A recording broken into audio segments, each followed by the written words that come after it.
So we're going to go ahead and get started now that you know all your materials. Got my little needle with the 2 pieces of floss. Most patterns only call for 2 pieces at a time. Got little craft scissors, and I definitely recommend picking up a pair of these because they can be easier to work with than your traditional scissors. Got a different set of floss. As you can see, it comes a pretty good bit at a time.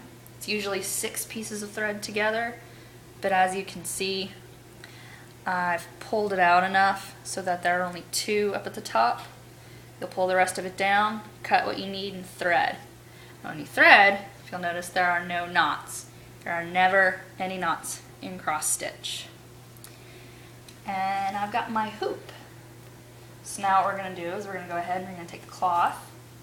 I'm going to put it into your hoop. You take the small side, put it around back. You take the big side and you stick it over. This can sometimes take a minute to go. And then this up here controls your tension.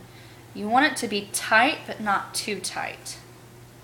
So, you're going to take your needle and you're going to pick a hole. Usually what you do is on the back side, you've made an X, you can see a little bit of mine, and found the center. And then look on your pattern and start wherever the center of the pattern is. Or if your pattern is stamped, meaning the image is already stamped on, then you know exactly where to start. You just go by the color.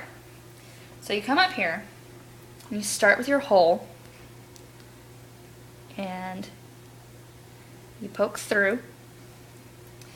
Let's try that again. Poke through, grab. You'll pull almost to the end, you leave a little bit of a tail, and you hold it. Make sure you hold that tail. Come up, you go back in, across from that, and pull. You come down here right below that. It really doesn't matter which direction you're going as long as you keep your stitches all the same. Now you're going to pull, but you're going to take this little tail here, you're going to move it, and you're going to hold it so that the loop will catch it. Come up here, and you make this little box, and that is a stitch. So again, we're going to come up here, I'm going to pull through, I'm going to pull through, we're going to come to the back,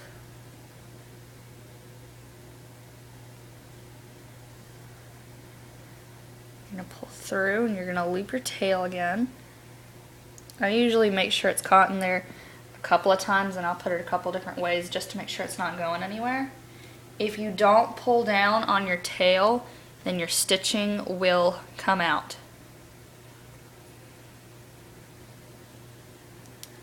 Now see how the stitches are all going this way?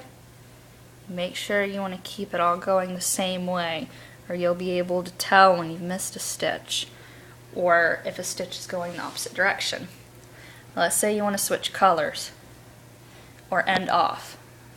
You flip over, and this would be better if I had more stitches, but essentially you'll run your needle underneath your stitches without catching it onto the fabric, and then you'll just pull through, and you'll snip, and you'll be done. And that's how you cross stitch.